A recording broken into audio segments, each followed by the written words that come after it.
Inclusive, eu acho importante deixar claro que essas 4 eliminações, elas não são 4 histórias, tá? Para serem contadas. Elas fazem parte de uma mesma história, tá? Elas se somam, elas têm elos.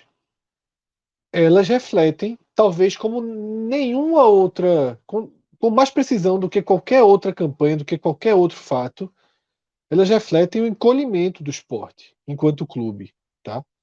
Porque não é minimamente aceitável, não é minimamente possível de explicar o esporte perder na estreia da Copa do Brasil, e é perder mesmo, tá? Porque em todos esses 4 jogos ele tinha um empate, perder para Tombense, Brusque, Juazeirense e Altos, tá? Ok, não foram dos adversários mais fáceis que poderiam ser, também não foram dos mais difíceis. Adversários medianos, com bons mandos de campo, mas todos, o Sport tinha obrigação de pelo menos empatar. Quem assistiu na terça-feira Mirassol e Grêmio, e o Grêmio foi eliminado para o Mirassol, eu acho que todo torcedor do Sport que assistiu aquele jogo tinha certeza que o Sport, se enfrentasse o Mirassol, seria engolido. Engolido, tá? Mirassol de Eduardo Batista, tá? Eduardo Batista, que é um dos treinadores execrados no esporte nos últimos anos, né? Execrados. Teve o seu papel importante no clube, mas hoje a imagem dele é a imagem negativa. Claro que depois da demissão de um treinador e depois de todo mundo assistindo o Mirassol, volta a ser positiva, mas todos concordam que Eduardo Batista esteve entre Ele, os... ele começa a desconstruir a imagem que ele construiu dentro do clube na forma como ele saiu ali para o Fluminense, né? E aí depois, É, com a nova passagem e tal, aí tem uma série ele foi execrado, Celso. Ele foi execrado como o Guto foi, como o Jair Isso, foi, isso, como o isso, isso. Daniel Paulista foi, como o Louser foi, como todos Jair, foram. É, todos foram. E quem jogou muito bem ontem no, no Mirassol foi Neto Moura, que não conseguiu jogar no esporte. Nessa noite de quarta-feira, Everaldo, que ano passado não conseguiu jogar no esporte, foi o destaque absoluto de uma virada épica do América Mineiro na Libertadores contra o Guarani do Paraguai. Eu estou citando isso porque não dá para separar as coisas. O esporte, desde 2017 para cá, pelo menos, mas acelerando esse processo de 2018 para frente, virou uma máquina de moer carreiras. Virou uma máquina de moer treinadores, jogadores, diretor, gerentes de futebol. É impressionante. Né? Tem até. Os dirigentes passam pelo esporte, saem e se dão melhor nos outros clubes. A gente viu Zanota, a gente viu isso. Né? Com os treinadores nem se fala. Os jogadores, todo mundo parece que consegue respirar melhor quando deixa o esporte. Então tem algo muito errado. E essas eliminações, esses vexames na Copa do Brasil, eles são o maior retrato disso, tá, Celso? O maior retrato de, de um clube que não é mais aquele esporte de 2018, 17, 16. Tá? A gente até.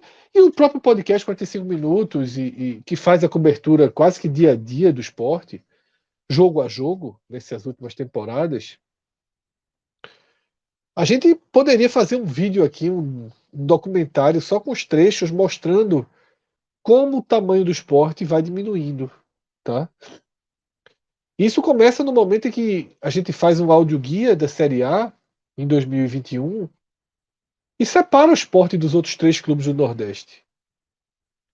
E separa porque tinha que separar. Porque a gente imaginava que não tinha como arrumar aquilo dali depois de um início de temporada desastroso. Então, termina o Brasileiro, o Sport rebaixado, e eu lembro que comecei a defender o seguinte: o Sport foi rebaixado, e você tem essa tese que é a que melhor arrumou, inclusive, eu repito a sua leitura, que é assim, por algo inexplicável, e é inexplicável mesmo, tá? E tá aí a demissão de Florentino para mostrar o quão inexplicável era. Por algo inexplicável, a torcida do Sport parecia mais próxima ao clube, parecia mais tranquila e mais feliz com o trabalho com o seu treinador depois do rebaixamento de 2021 do que do acesso de 2019. Guto virou o ano de 2019 para 2020 muito mais questionado do que Florentino virou de 21 para 22. Muito mais questionado. Caiu melhor que subiu, foi a frase que eu usei. Exatamente. O esporte não se deu paz entre 2019 e 2020 com o acesso. Acesso conserta até time gigantesco. Time gigantesco. Inter, Corinthians, Grêmio. O acesso dá um vigor, né? De torcida. Você tem uma celebração, um crescimento pós-acesso. O esporte não teve. O esporte não teve. Justamente no acesso em que o clube melhor jogou a segunda divisão, na era dos pontos corridos. Teve acesso que teve carreata. Eu sei, entendo a dramaticidade. Não precisava carreata, não. Mas não precisava ser um inferno. Porque o esporte basicamente subiu com um ambiente ruim. E aí eu falava, Celso, ao final do ano passado, que a esperança do esporte era, dessa vez em 2022, começar o ano de forma diferente. Porque em todos esses anos, 19, 20, próprio 19, né? O Sport ganhou o Campeonato Pernambucano 19, mas teve caos. Perdeu para Tombense, demitiu Milton Cruz, perdeu o Clássico Santa Cruz logo depois, que aposentou Magrão. Aí veio o Guto e arrumou a casa. E foi o único ano em que alguém chegou e logo de imediato arrumou, né? Porque a permanência de 2020 foi com a terceira tentativa, né? Porque começou com o Guto caiu, repatriaram o Daniel Paulista caiu e Jair Ventura que arrumou a casa e caiu no ano seguinte. Então o esporte precisava sair desse buraco dos inícios de temporada. A única chance do esporte ter um 2022 decente era fazer uma Copa do Nordeste digna, empolgante em algum momento. O que é que eu chamo de empolgante? Chegar na semifinal, no Castelão, contra o Fortaleza, contra o Ceará, e perder por pouca diferença, 1-0 nos pênaltis, jogar bem, ter chance, fazer um jogo para 40 mil pessoas, parar a torcida para assistir um jogo. O esporte precisava viver o clima de jogar uma semifinal, podendo ir para a final, se sentindo com alguma chance de ir para a final. Jogar o jogo, mesmo que inferior, porque obviamente o esporte hoje é inferior ao Ceará e Fortaleza. Hoje, na verdade, é inferior a muitos times. Mas o que eu queria dizer é que se tudo tivesse dado certo, continuaria inferior a Ceará e Fortaleza. Mas que chegasse lá e fizesse um jogo, sabe, em que tivesse chance de ganhar, que você dissesse, porra, se aquele chute entra tal. E que na Copa do Brasil passasse pelo menos duas fases. Jogando no Nordeste, contra Altos e possivelmente ABC. Acho que a ABC já estava ganhando lá do time do Costa Rica. Mas o Sport não conseguiu. O Sport não consegue. E aí a gente vai para os culpados e para as bandejas com as cabeças, né? É claro que a primeira bandeja seria de Florentino.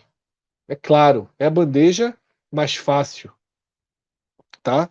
Numa situação dessa, a queda de um treinador, ela ela dá oxigênio para todos os outros erros.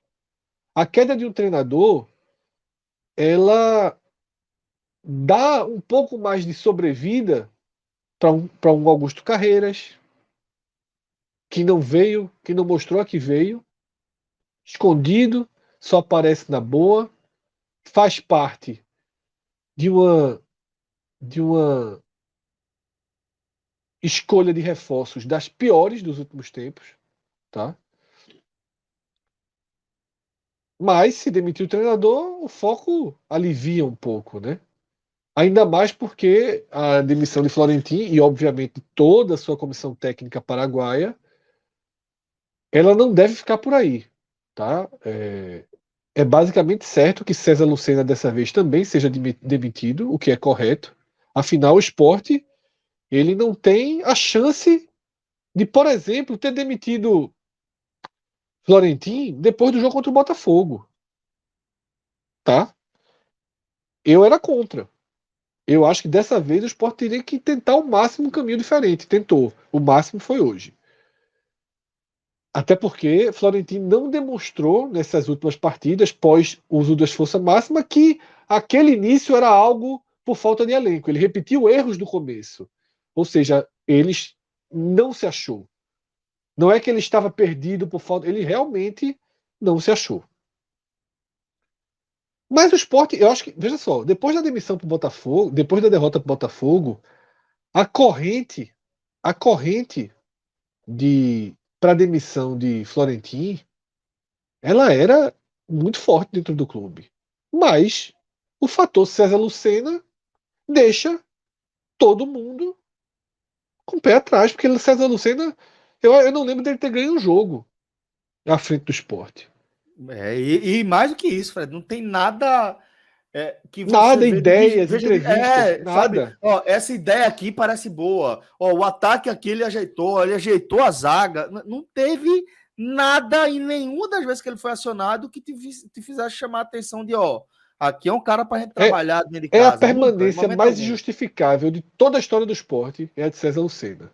Eu acho que ele é o É, pior entra na cota auxiliar. total da idolatria, assim, idolatria não, porque não chegou a ser ídolo, mas de ter feito parte de um momento especial do clube, mas Eu acho, não é Celso, mais que que ele entra isso. na cota. Ele entra na cota da completa falta de profissionalismo e de ter um diretor sequer nesses últimos anos que tenha um mínimo de conhecimento de futebol.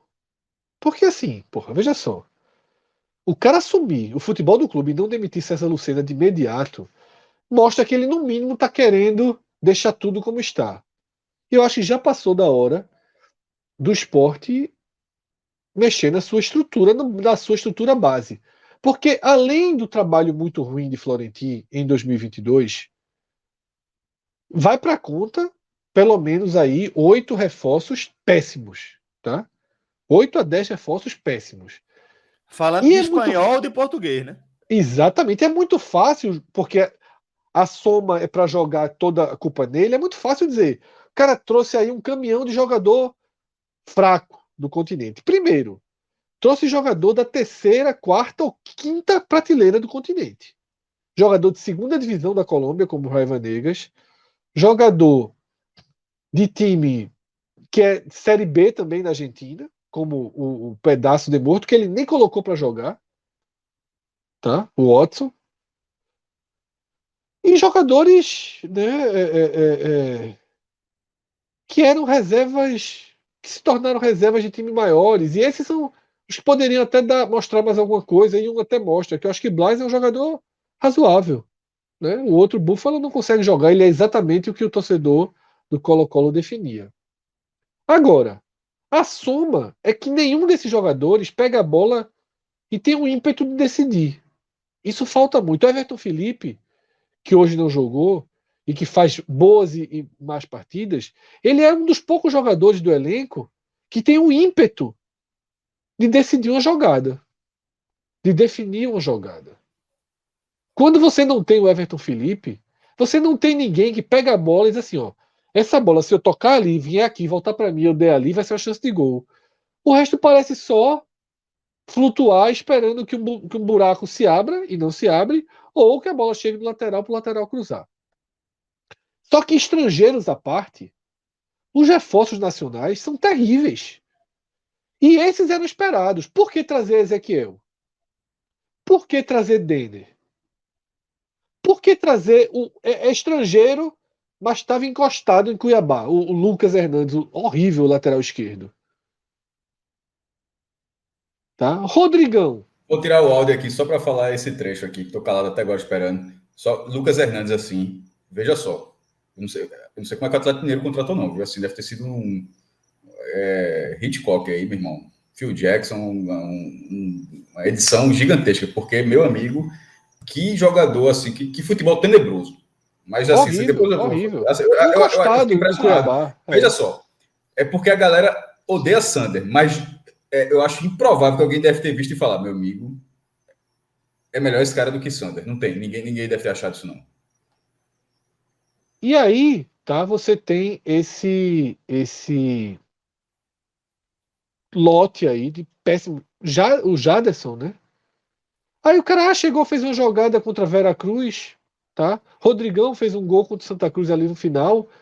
Perdeu 2 gols absurdos. Um contra o Botafogo da Paraíba, outro hoje. Né? Então, assim. E assim vai o esporte, tá? Os únicos reforços com capacidade de serem utilizados são os 2 jogadores da negociação com o Ceará. E ainda assim o William Oliveira falhando. O gol mesmo sai de uma brecha de marcação dele. Achei os 2 péssimos nesse jogo contra o Altos. Mas são jogadores que têm alguma coisa, tá? Que tem alguma coisa. E o Blas, que eu já falei aqui, que parece ser um cara que pode ser útil, né? Então o combo ficou insustentável, tá, Celso? E aí a demissão de Florentino, que já estava muito encaminhada, depois da derrota para o Botafogo, se agravou no domingo, a ponto de que antes da partida eu já recebi a informação de que ele cairia, acontecesse qualquer coisa que acontecesse hoje, ele cairia. Aí eu perguntei, e se vencer jogando bem? A resposta foi, porra, não jogou bem nenhuma partida até aqui, como é que vai jogar bem num campo daquele? A opção ganhar jogando bem, e eu até concordo, não estava no horizonte. Todo mundo da direção do esporte sabia que se o esporte voltasse classificado, seria por uma bola, por um 0-0, por algo aleatório, como foram as chances do esporte nesses 180, quase 200 minutos contra o Altos. Chances aleatórias. Uma roubada de bola, um cruzamento, todas perdidas, né? O esporte também, assim, parou de fazer gol, parou de aproveitar as poucas chances que chegam. Então, Celso, a história estava escrita, tá? Aí você tem aí, naturalmente, uma série de torcedores que diziam, tá vendo que deveria ter demitido, tá vendo que deveria ter demitido. Veja, repito o que eu disse sempre. Repetir os mesmos erros não adianta. Talvez se tivesse demitido, a gente estaria aqui dizendo que se tivesse deixado, seria diferente, porque com César Lucena não dá, e assim e vai. Veja só, o erro, e aí tem que se questionar, é o que levou à renovação de Florentino. Tá? E aí, cada um que pediu a cabeça de Florentino esse ano tem que voltar no tempo e dizer por que aplaudiu Florentino. Porque sabe quando é que eu apanhei muito? Sabe quando é que eu apanhei muito? Eu lembro um momento. Eu não sei E se é isso com, que você está falando, e mas com foi quando muito você mais. comparou Exatamente. as Os números campanhas, dele os com o de números. Louser, que eram os Isso, mesmos. isso. Eu cheguei e aí eu apanhei pra caralho, muito mais do que agora. Eu disse, veja só, tá todo mundo aqui exaltando o Florentino, mas no todo o esporte passou a atacar melhor, a se defender muito pior e não saiu no lugar. Os números são os mesmos. Não houve reação com o Florentino. Depois disso até houve uma nova retomada ali, que acho que aquela vitória para o Bahia, aquela outra sequência, os números dele acabaram um pouco melhores do que o de Louser. Mas se você está aqui do lado e quer me xingar por defender o treinador, não me xingue por defender Florentino, não, porque esse Florentino eu nunca achei grande coisa. Do dia que foi anunciado até aqui. Eu apenas não defendi a sua demissão, como eu não defenderia a de nenhum outro nessa temporada. Como eu não defendia que Hélio caísse do Náutico, como eu não defendo que Guto caia do Bahia.